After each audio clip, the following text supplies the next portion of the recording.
sanggup menerima diri. Shalom para pemirsa yang kami kasih dan cintai dalam Yesus Kristus. Puji Tuhan, pada momen yang luar biasa ini Allah sudah memakai kita semua. Dan tentunya ini adalah kuasa Roh Kudus. Kita aminkan karena pelajaran kita pada saat ini adalah membawa wawasan kita untuk lebih dekat ke dalam kerajaan surga. Ada seorang penulis yang terkenal namanya Pastor atau Pendeta Marvin Lay. Hamba Tuhan ini sudah banyak memberikan opini-opini tentang pelajaran-pelajaran bagaimana kisah sukses kehidupan kita bila mana kita akan berpisah dengan dunia yang penuh dengan dosa ini.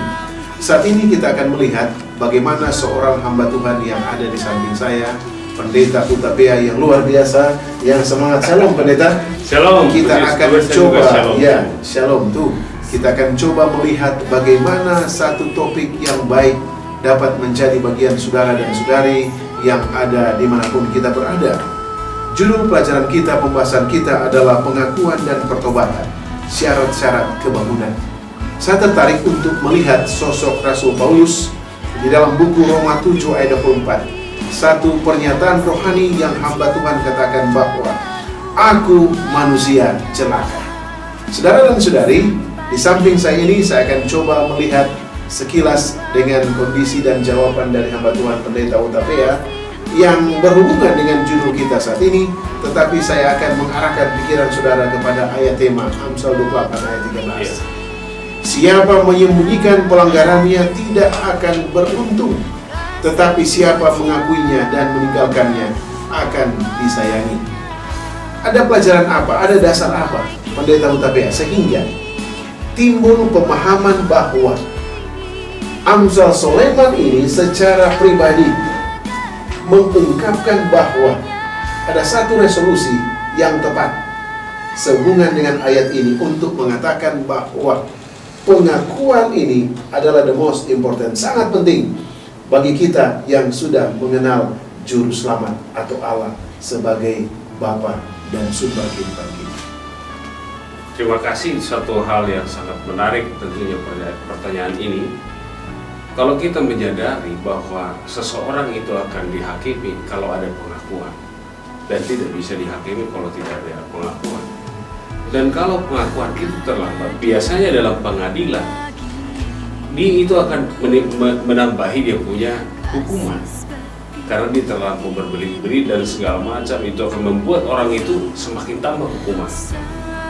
Jadi pengadilan juga di negara kita ini, kalau seseorang itu mengaku dan menyadari kesalahan, maka dia dihukum, ada yang meringankan bahwa dia telah menyadari dan juga berubah, dan selanjutnya yang meringankan itu menjadi bagian dia. Tetapi kalau dia bertahan mengatakan bahwa dia selalu benar, padahal sudah banyak saksi, maka tuduhan itu akan lebih berat dan juga memberatkan bagi dia. Dan ini juga kurang lebih mirip-mirip model pengadilan surga dengan kita. Allah sebenarnya sudah tahu dengan pasti apa yang kita lakukan. Jadi Allah hanya ingin melihat kita menyadari, mengakui.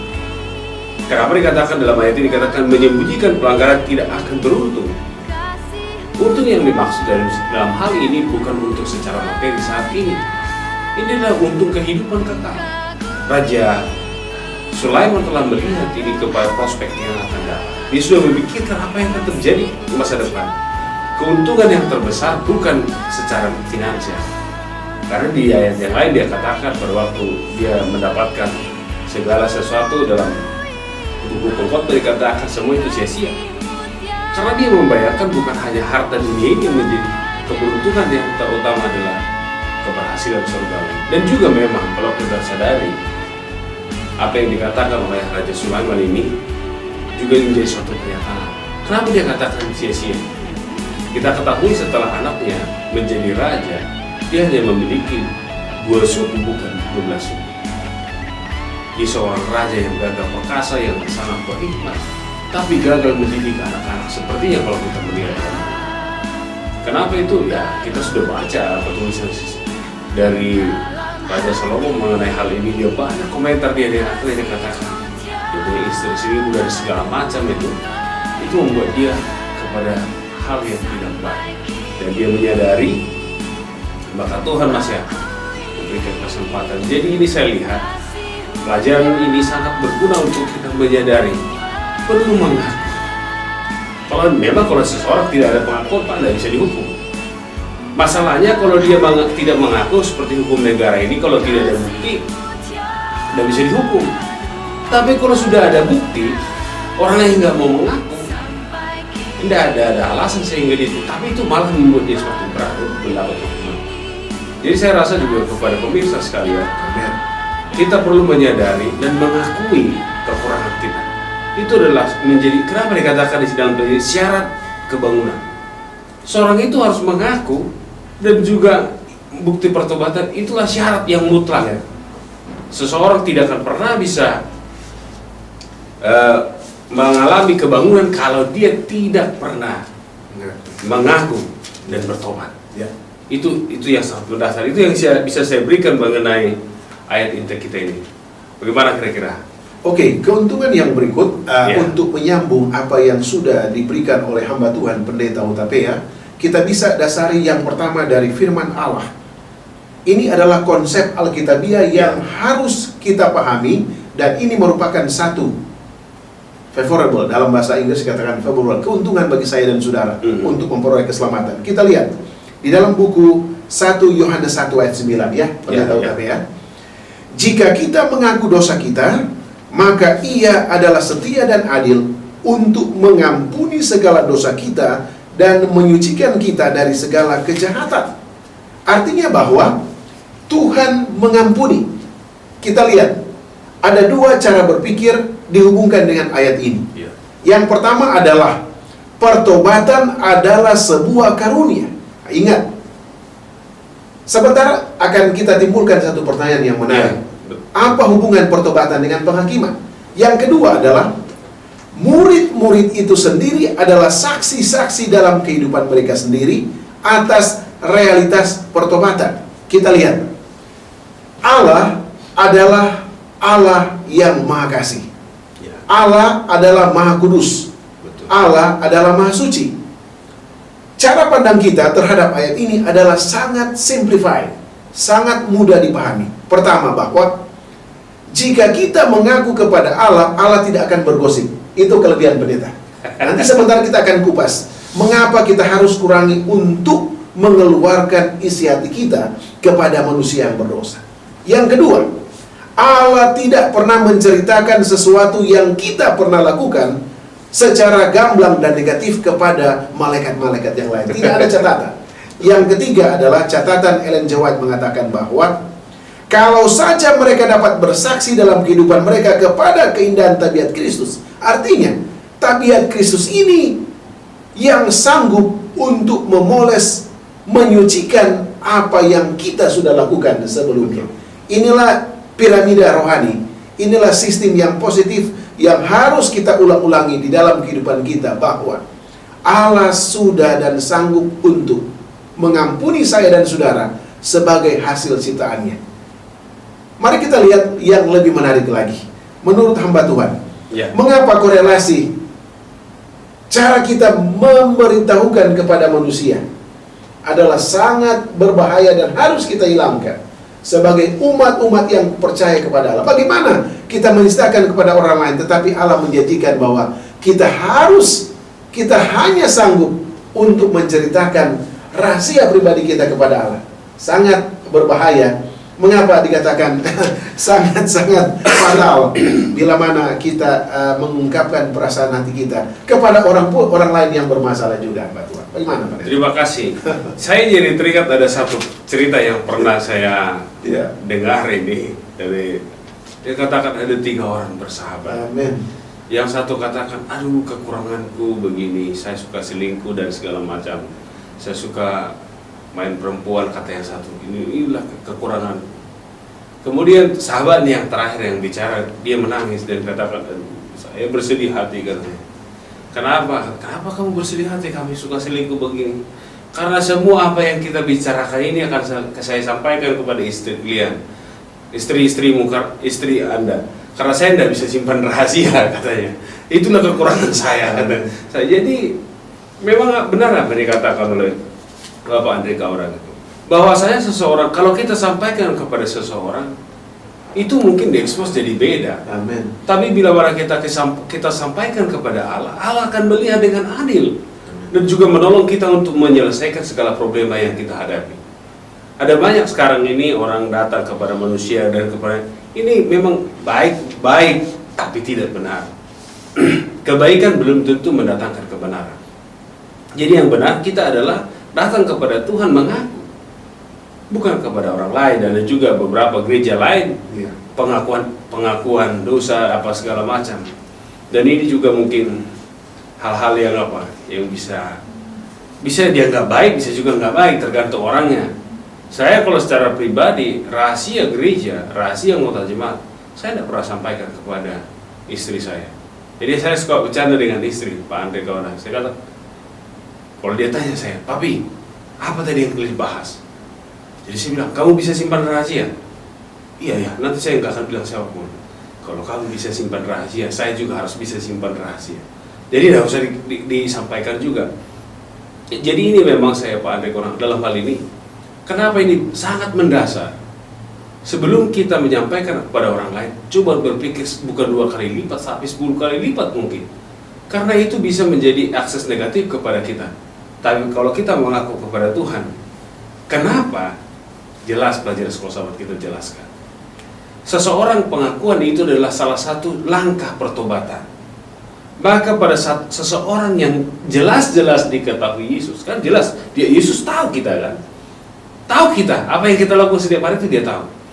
Pada saat kita melangkah kepada dia, datang kepada Tuhan untuk mengakui itu adalah karena ilahi itu menjadi bagian kita.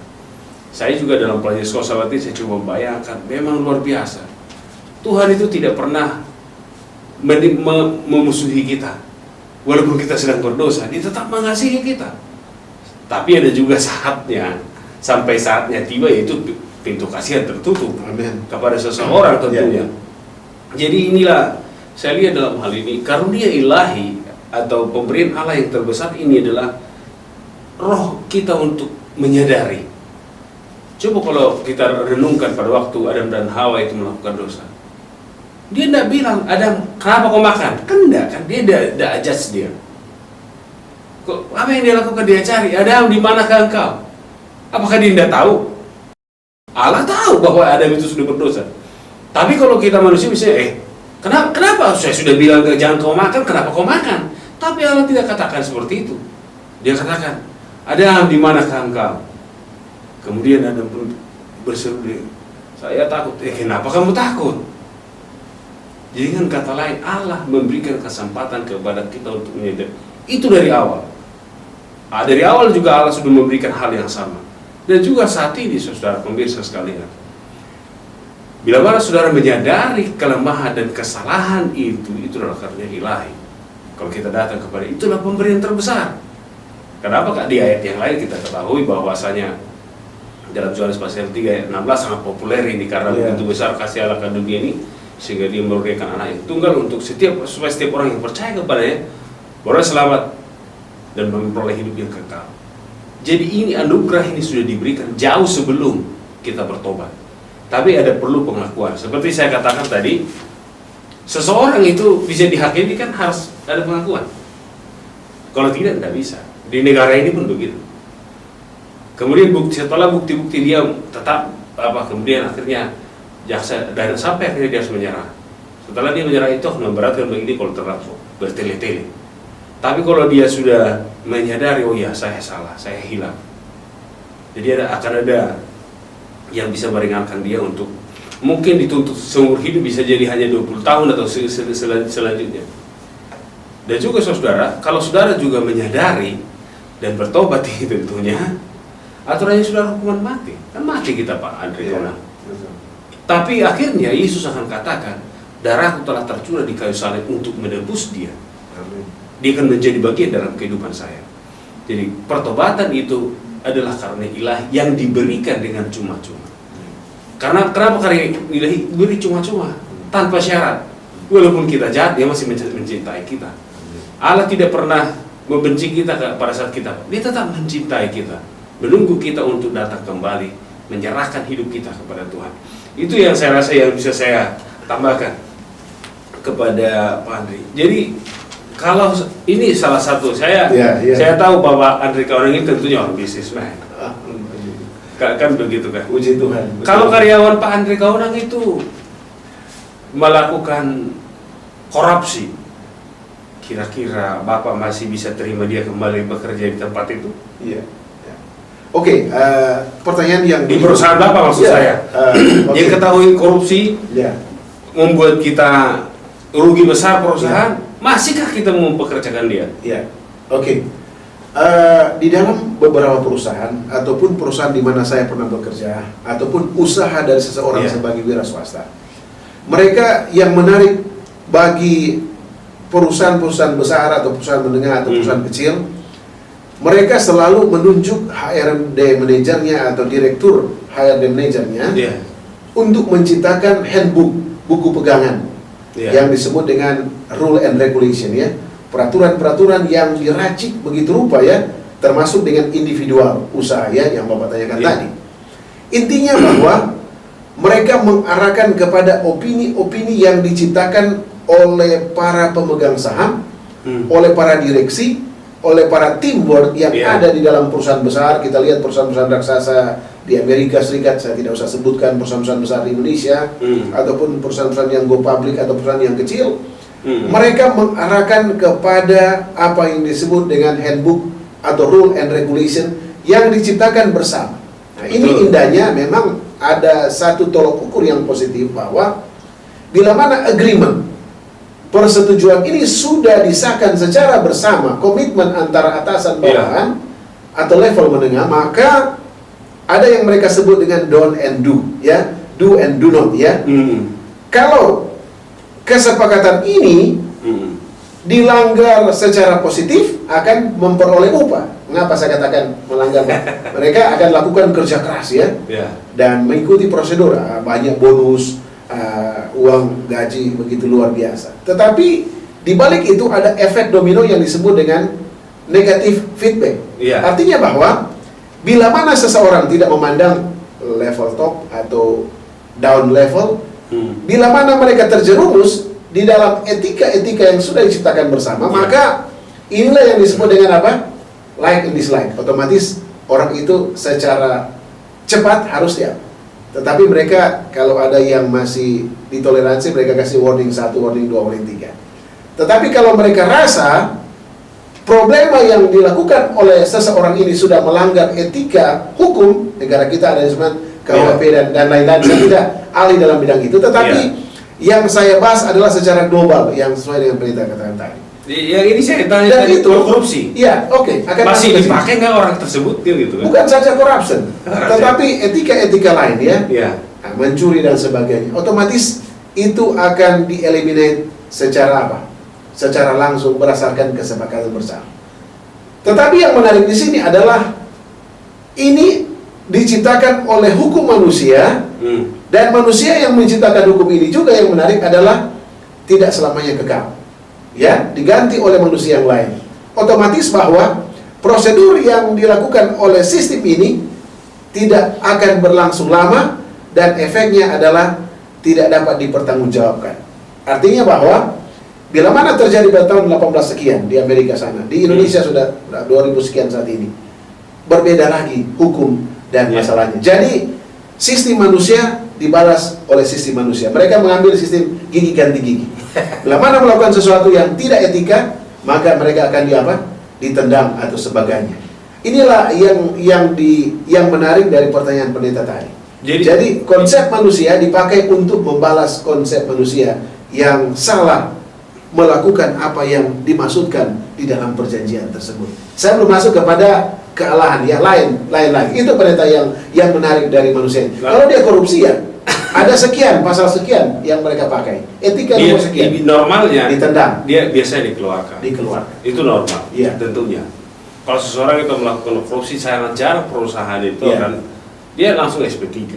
Biasa itu normal Amin. Pendeta tahu sekali. Jadi dalam hal ini kenapa saya katakan kalau kita menyadari pertobatan kita, seberapa kali kita sudah harus SP3 oleh Tuhan. Itu akan saya katakan.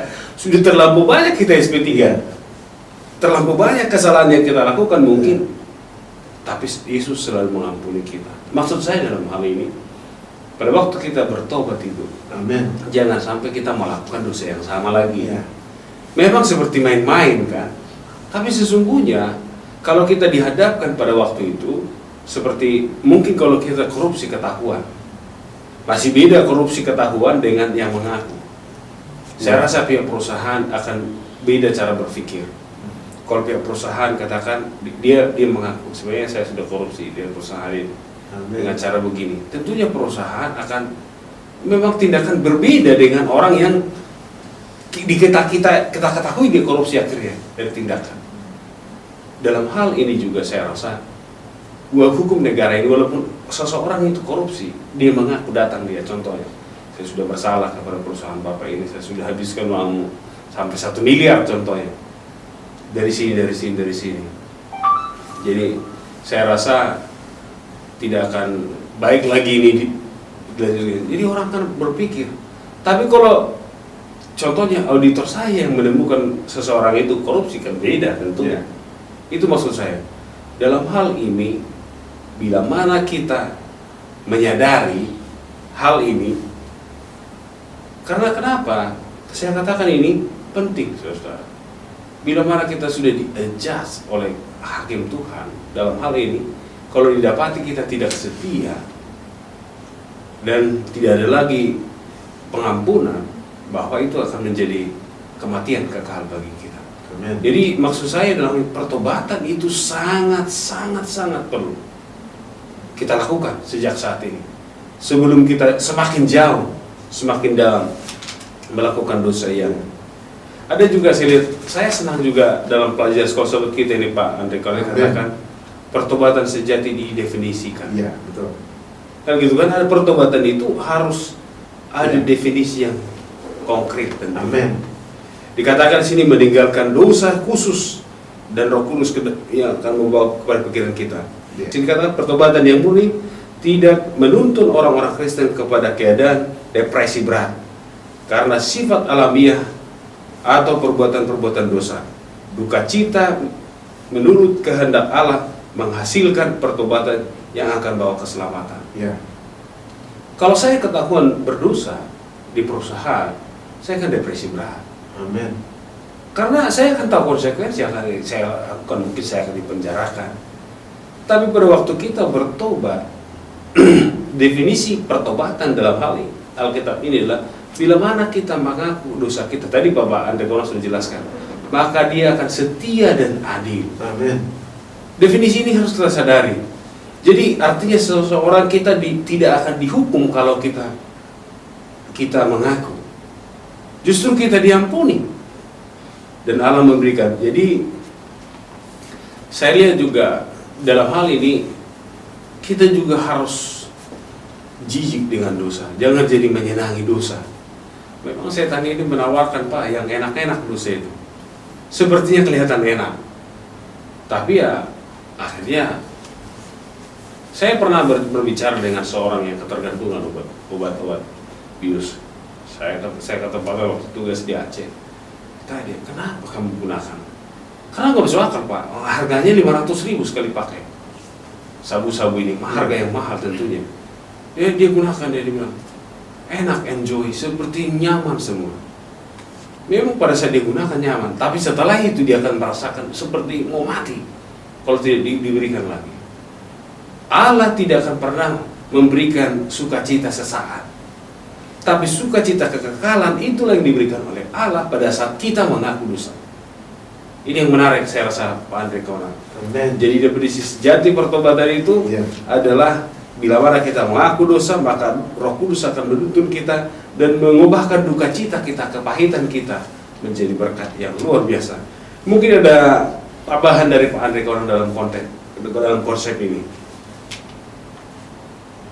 Apa yang dikatakan dalam satu filosofi adalah adjustment proses, itu artinya bahwa satu kacamata manusia itu tidak dapat menciptakan satu peraturan yang bisa membuat orang lain berubah. Tetapi yang kita lihat di sini, apa yang dikatakan oleh hamba Tuhan tadi, dikatakan berhubungan erat dengan buku apa?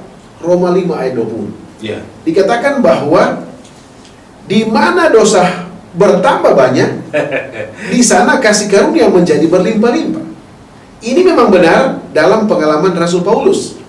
Ya, betul. Saya tentunya tidak akan menjawab, tetapi saya akan lemparkan lagi kepada pendeta 3 langkah dosa dan manusia. Pertama adalah manusia yang belum mengenal dosa, tetapi dipengaruhi oleh lingkungan yang penuh dengan dosa. Yang kedua, manusia yang sudah mengerti dosa dan dipengaruhi oleh lingkungan yang penuh dengan dosa. Yang ketiga adalah manusia yang sering melakukan dosa dan berhubungan dengan lingkungan yang penuh dengan dosa. Bagaimana obat yang dihubungkan dengan kata Rasul Paulus ini?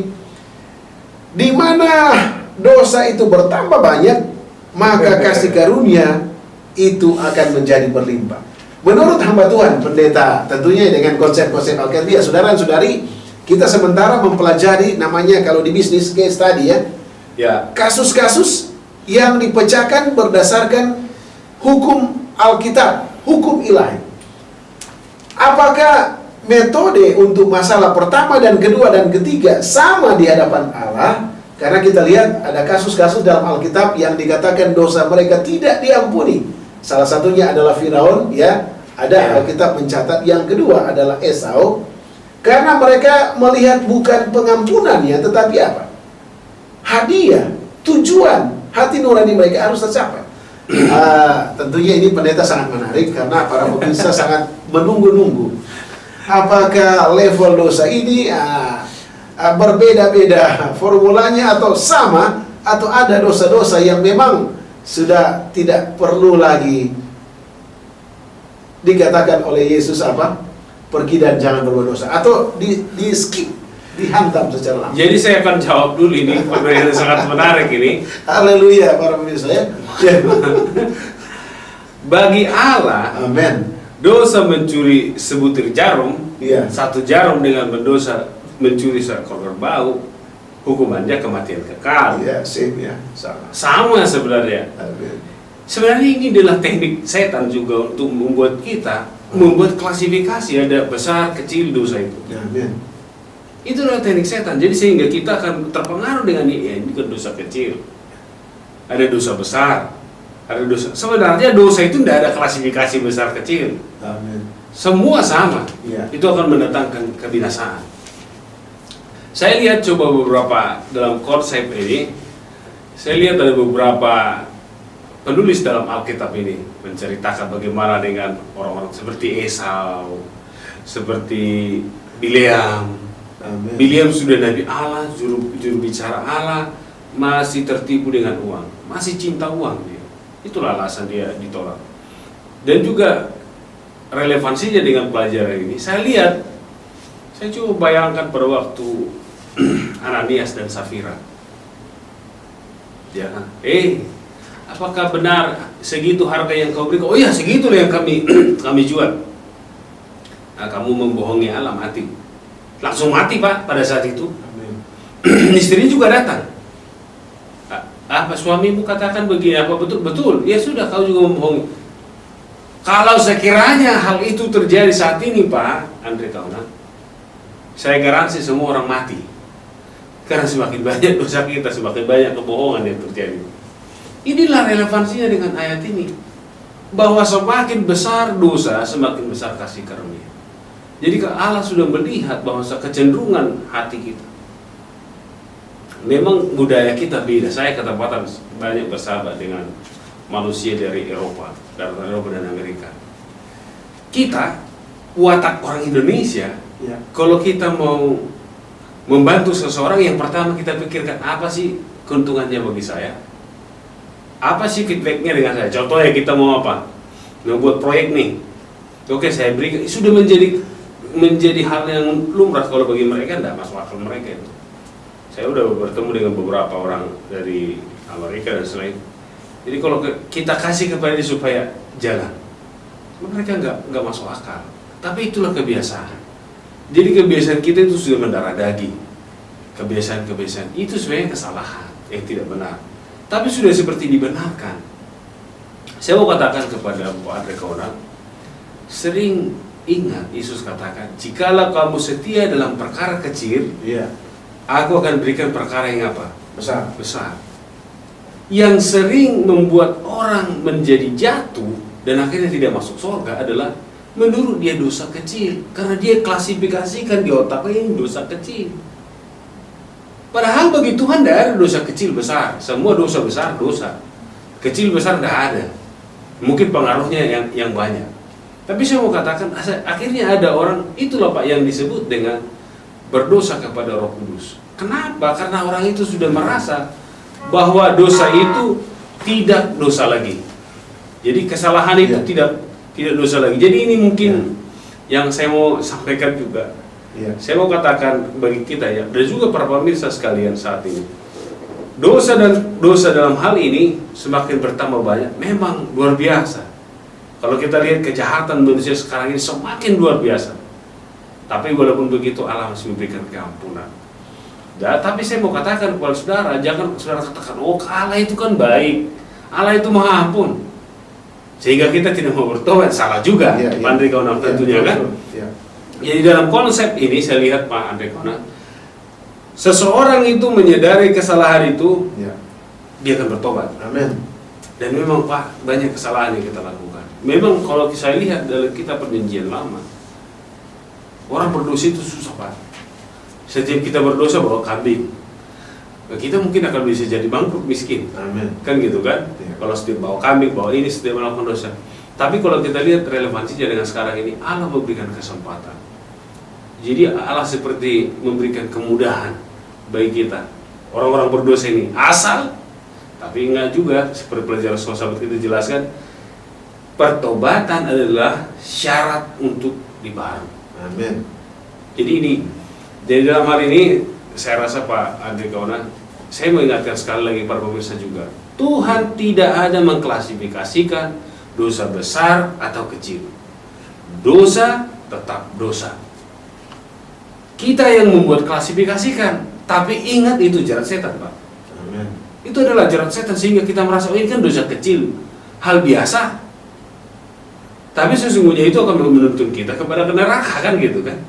Jadi ini saya mau katakan, jadi mulai sekarang mungkin kita wash brain namanya kan, cuci otak bahwa dosa tidak ada besar kecil. Dosa. Jadi dengan kata lain kita harus jijik dengan dosa apapun, sekecil apapun. Karena ini menjadi seperti kebiasaan. Seperti di negara kita, kalau sepertinya komisi itu sudah harus, saya menangkan tender, saya harus diberikan, sudah menjadi seperti apa? Kebiasaan. Dan itu seperti hal yang lumrah. Tapi kalau kita lihat di negara lain tidak seperti itu.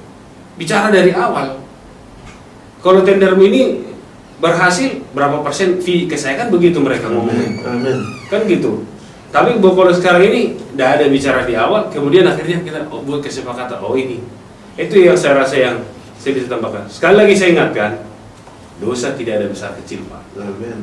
Tapi kita harus jijik melakukan dosa. Saya katakan kata bahasa Medan ini jijik. Artinya bahasa, jangan kita seperti dosa itu dekat-dekat.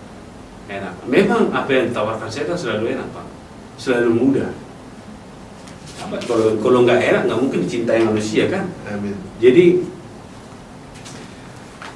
baik, ada juga saya lihat beberapa pelajaran kita yang juga Pak Andre Kaunang, pertobatan ini ada yang palsu seperti tadi, ada juga pengakuan sejati. Saya tertarik dengan kepalsuan, yaitu yang Bapak singgung tadi mengenai Firaun, Bileam, Esau, Yudas. Ini ada beberapa orang hal ini. Kalau kita lihat kepalsuan, apa yang menjadi palsu dari Firaun? Pada waktu malapetaka pertama itu datang, aduh, panggil dia, sudah, saya izinkan kamu pulang. Begitu selesai malapetaka itu, jangan pulang katanya.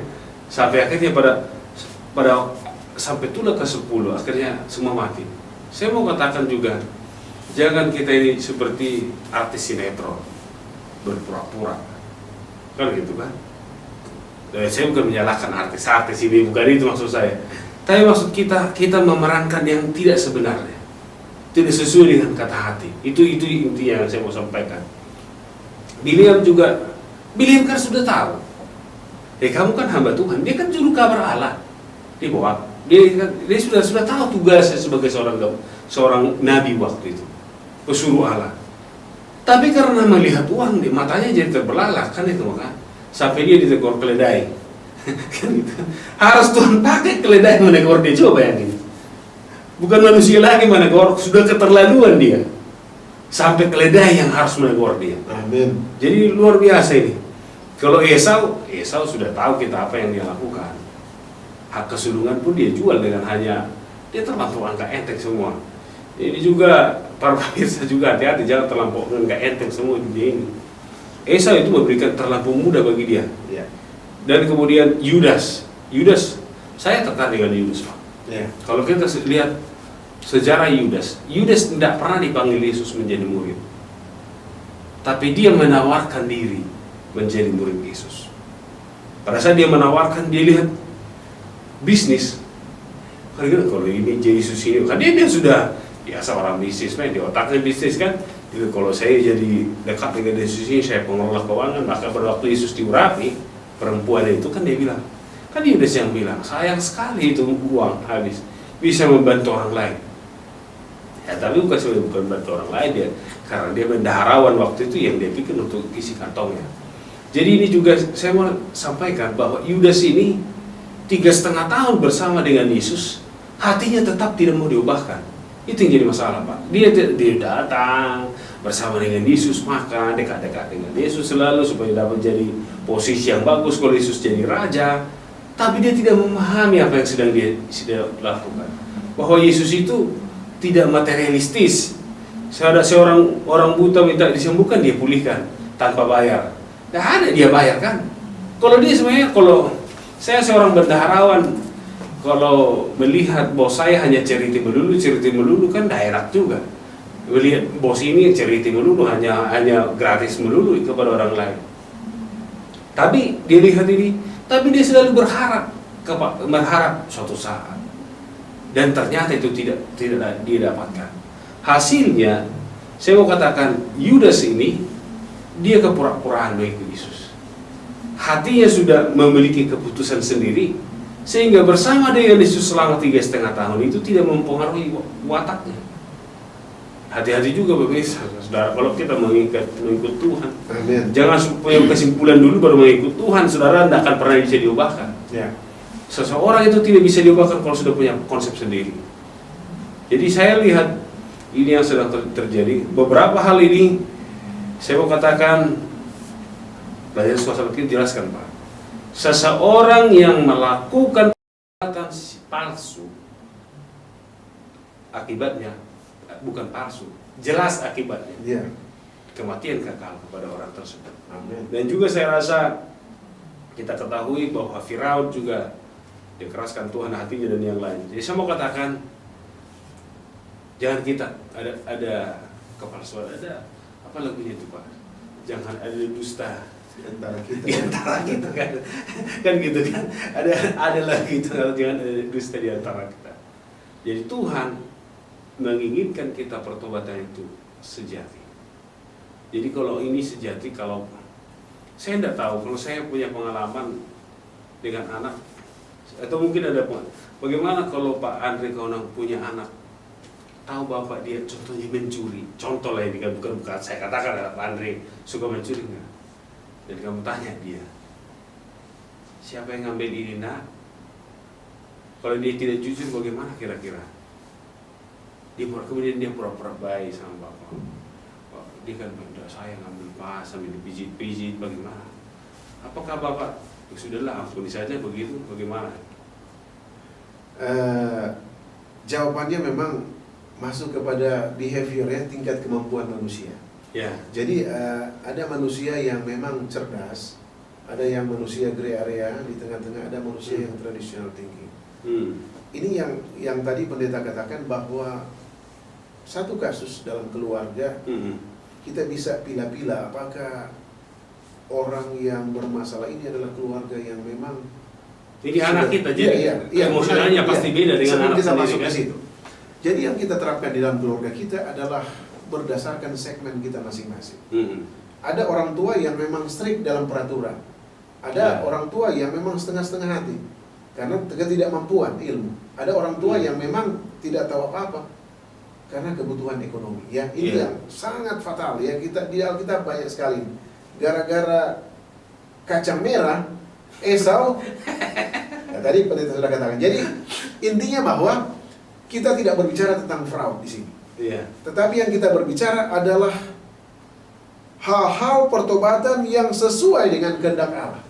Yang pertama adalah kesedihan bahwa dosa kita telah menghancurkan hati Allah. Nah, ini betul. Kalau antara anak dan bapak secara manusia itu biasa karena akibat dosa. Segala bukan saja mencuri, banyak fraud yang ada di dalam kehidupan dunia modern saat ini yang disebut dengan fraud modern. Yang kedua, ada pengakuan yang jujur dari dosa tentu yang telah kita lakukan. Dan yang terakhir adalah pertobatan yang sejati selalu mencakup keputusan untuk berpaling dari dosa-dosa kita. Antara lain bahwa apa yang dikatakan oleh pendeta tadi, dosa-dosa fraud adalah pertobatan palsu, di sisi yang lain adalah apa? Egois. Jadi apa yang terjadi dalam keluarga, pertanyaan dari pendeta tadi, adalah akibat ketidakmampuan untuk memahami dosa. Tetapi pelajaran kita saat ini adalah pertobatan secara general. Firman Tuhan sudah mengatakan bahwa ada sekian kali sekian. Yesus juga ahli matematika ya. Berapa kita? 70 kali 7 ya? 70 kali 7. Namun di dalam buku Yesaya dia katakan walaupun dosa kamu merah seperti kermisi, putih seperti salju. Ada juga pergi dan jangan berbuat dosa. Jadi arahan Yesus ini kepada orang-orang yang di bawah underscore. Level knowledge-nya ini kurang kelihatan kan. Wanita itu apakah dia orang pintar ya? Murid-murid Yesus apakah orang pintar? Saya balikan kepada pendeta. Jadi ada budak dosa dari istilahnya orang-orang yang disebut orang-orang yang pintar, orang-orang yang bodoh, orang-orang yang sedang. Apakah ada pemilahan-pemilahan dari maksud Yesus? Sehingga bahasa-bahasa Yesus ini kadang-kadang right man on the right case. Saya tertarik kepada hamba Tuhan, tapi coba sedikit. Kenapa di lain pihak Yesus katakan merah, yang lain pihak bahasa matematika 70, yang kadang-kadang bahasa sederhana pergi. Dosa sudah berat loh pendeta. Itu bukan memang dosa sudah berat. Jadi coba pendeta simpulkan, apakah ada jenis-jenis dosa, apakah ada jenis-jenis reward and punishment masalah dosa dihubungkan dengan pertobatan ini, supaya, karena tadi dikatakan dalam pelajaran kita, palsu itu adalah hal-hal yang bertolak belakang dengan hukum Allah. Tetapi ditekankan di sini karena dengan kepalsuan ini maka orang banyak akan selamat. Kecuali dikatakan tidak ada yang palsu, semua benar. Maka tidak perlu Yesus datang ke dunia ini. Nah, ini yang perlu dijelaskan oleh pendeta. Jadi terima kasih. Saya tadi kenapa saya tanyakan itu? Biasanya kalau anak kita datang kepada kita, mengakuinya, rasanya sangat enak kalau dia datangkan itu tentunya. Tapi kalau dia menyangkal, kita akan merasa sangat sedih melihat anak kita. Karena dia tidak mau mengakuinya. Kemudian ini yang inti yang saya mau sampaikan. Jadi kita kadang-kadang ini harus, inilah Allah dengan kita. Dia sangat mengasihi kita. Dan kemudian tadi seperti ada dalam hal ini, seperti ada klasifikasi dari Yesus dan segala macam itu. Dan saya melihat dalam pelayanan Yesus sebagai seorang nabi dan juga seorang anak Allah yang maha tinggi waktu di dunia ini, memberikan kesempatan kepada setiap orang. Saya lihat positifnya Pak. Dia kepada pihak lain dikatakan pada seorang perempuan yang ketahuan melacur itu kan, pergilah katanya kan, jangan berbuat dosa lagi kan gitu kan. Aku tidak menghukum engkau. Dari kesempatan yang lain juga banyak hal. Itulah luar biasanya. Kalau kita makanya saya bilang inilah pengakuan yang luar biasa dari Tuhan itu, memberikan kesempatan. Tidak ada klasifikasi sebenarnya, tapi dia juga melihat, mengetahui perasaan kita. Jadi ini juga perlu memahami. Jadi Allah itu tahu perasaan kita. Ini yang saya lihat mendasar sehingga itu dia tidak lakukan. Dan ada yang saya lihat untuk pelajaran kita ini Pak Andre. Kalau kita mengakui kesalahan kita kepada istri, mungkin kepada suami atau suami kepada istri dan kepada yang lain, Setelah kita mengaku rasanya nyaman, kita juga dengan istri kita mungkin bisa jadi tidak ada pemisah apalagi sebenarnya. Dan pengakuan itu dalam pelajaran sosial kita sudah adalah penyembuhan yang luar biasa. Saling mengaku dengan yang lain. Dan saya lihat ini bagaimana mengakui itu bisa menyembuhkan. Memang secara naluri manusia, kalau dia melakukan, saya juga kalau contohnya tidak suka dengan Pak Andre kawan. Setiap saya melihat kan saya susah hati. Pendek umur saya kan, lihat ini wajahnya begini lagi, ada yang bisa dilihat lagi, jongkol lagi, jengkel lagi. Tapi pada saat kita mengaku satu dengan yang lain, aduh Pak Andre saya sebenarnya nggak suka dengan aku, tapi ampun, kita ke depan ketemu kan enak gitu. Kita tidak merasa seperti ini sesuatu yang apa. Dan itu menyembuhkan. Dan korelasinya dalam hal ini saya cuma melihat orang yang paling mudah sakit adalah orang yang terlalu banyak stres. Itu pasti Pak. Orang yang tingkat stresnya tinggi itu, dia sangat rentan untuk penyakit. Kemudian juga orang pendendam itu juga sangat rentan dengan penyakit. Amin. Jadi dalam hal ini saya rasa pada pemirsa juga sekalian, kan gitu kan, bisa kita singkatkan bahwa kita ini juga harus jangan sampai menjadi kebiasaan. Ingat, bagaimana kita mengaku satu dengan yang lain, itu akan ada kuasa menyembuhkan kita, merasa kita nyaman. Karena kenapa itu Pak? Roh Tuhan kembali kepada kita, yang menyembuhkan hati dan pikiran kita. Bila mana roh itu kembali kepada kita, maka kita akan merasakan kuasa. Jadi hal yang sama akan kita miliki, dan sehingga kita memiliki kepastian masa depan, yaitu hidup yang kekal. Jadi ini saya rasa yang bisa saya tambahkan sedikit dan jelas. Mungkin ada tambahan dari Pak Andre Kaunang supaya kita sama-sama simpulkan ini pelajaran. Kira-kira ini saya mau berikan kesempatan pertama dulu Pak Andre Kaunang. Kira-kira kesimpulan apa sih yang dalam pelajaran ini kalau menurut pendapat Pak Andri? Nanti saya akan sampaikan menurut pendapat saya. Sederhana saja bahwa saya dan saudara sudah masuk kategori blacklist dosa. Ya. Dan dosa itu tidak pernah diciptakan oleh Allah.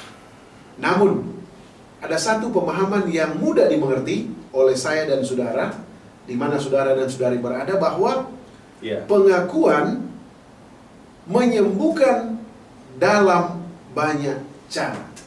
Ini solusi.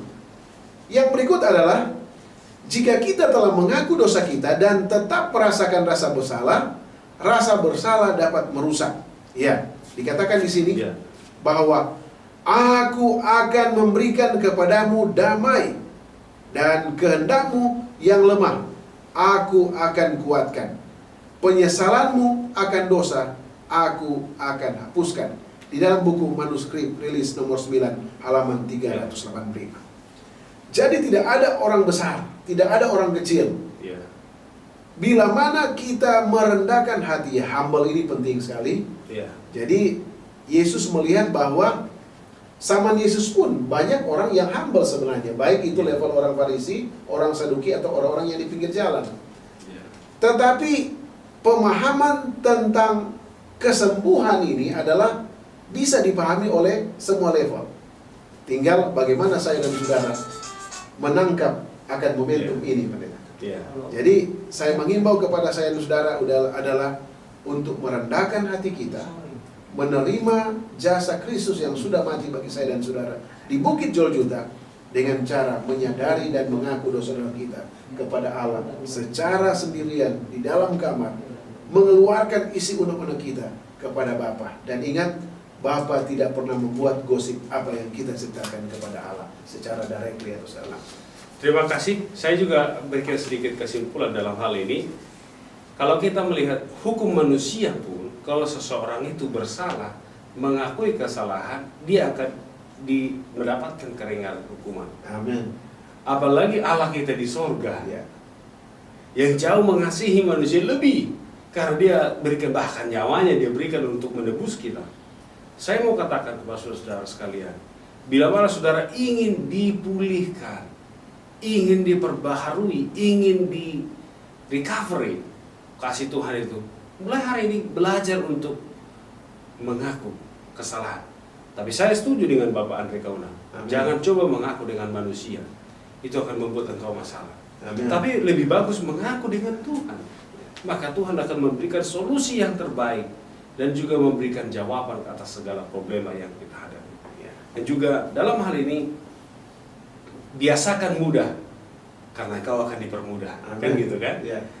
Dan juga yang terakhir pelajaran kita jelaskan, pengakuan itu membuat kita dipulihkan, Ya. mendapat kesembuhan. Supaya saudara panjang umur, Amin. belajar mengaku, jangan menyimpan kesalahan. Mengaku panjang umur, sehat senantiasa. Amin. Itu yang saya bisa berikan pelajaran kita mengenai pelajaran pengakuan, pertobatan, dan syarat kebangunan. Amin. Salah satu syarat supaya kita bisa dipulihkan dan dibangunkan kerohanian kita. Baik, saya serahkan kembali kepada Bapak Andre Kauna. Saudara dan saudari, para pemirsa yang ada dimanapun saudara berada, ada satu konsep yang jelas dan mudah dimengerti adalah pengakuan. Saya percaya saudara bisa mempraktekkan hal ini di rumah, di mana saudara berada saat ini, karena konsep ini adalah konsep dasar yang diberikan oleh Yesus kepada saya dan saudara. Kiranya Tuhan memberkati kita semua, dan kita akan tutup dengan doa yang dibawakan oleh hamba Tuhan, Pendeta Utabea. Baik, kita berdoa. Tuhan Allah Maha Besar yang bersemayam dalam kerajaan sorga, terima kasih atas segala kemurahan dan kebaikan. Terima kasih Tuhan, Engkau telah memberikan pelajaran yang begitu baik bagi kami, untuk kami mengaku dosa, untuk saling mengampuni. Biarlah Tuhan membawa kami semakin dekat dengan Engkau. Hamba-Mu juga berdoa kepada seluruh pemirsa, Tuhan peliharakan dan berkati mereka satu persatu, sehingga mereka juga akan dikuatkan, dan juga Engkau akan berikan pemulihan, dan kasih Tuhan akan menaungi seluruh pemirsa yang mendengarkan dan juga memantau kami pada saat ini. Demikian juga seluruh hidup kami dan pemerintahan ini Tuhan kami serahkan ke dalam tangan kasih. Biarlah Roh menuntun kami Tuhan, dengar dan jawab doa kami. Dalam nama Yesus kami ucap syukur dan berdoa. Amin. Amin.